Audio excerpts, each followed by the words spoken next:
续来关心的是，咱总统府全社会防卫论成委员会是甲今年的7月定做是国家团结月。除了是汉光演习以外，即马各县市也会来配合演练。另外，咱的内政部也要来发布新的防空避难的指引，教民众咧走空袭的时阵是要安怎就地来保护家己。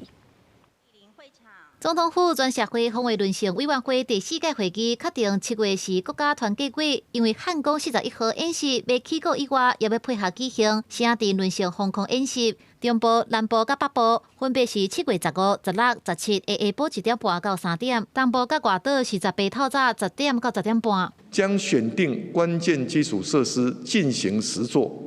并在周边行政区域开设配售站、急救站。 以及救济站，同时全国22个县市也将同步进行防空避难与民防演练，全年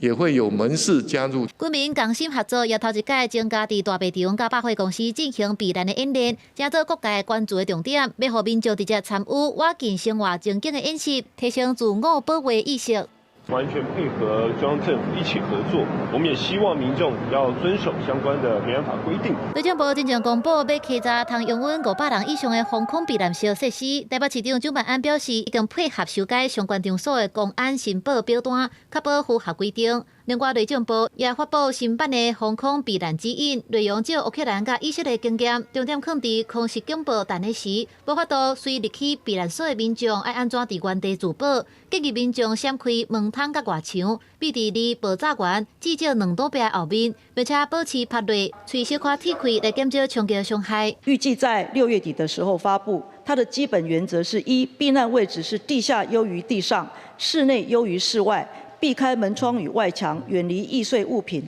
现在都是精准导引，恐怕是很难有一个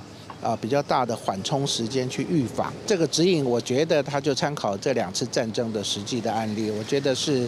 很有启发性的这个意义。 学者指出，罗西亚甲乌克兰的战争，佮以色列甲哈马斯的冲突，拢会当看到飞弹精准打击的趋势，也大大压缩预警的时间。所以，互民众伫警报声弹了后，快速找到适合场所避难的这个知识，变更较重要。国际新闻采访报道。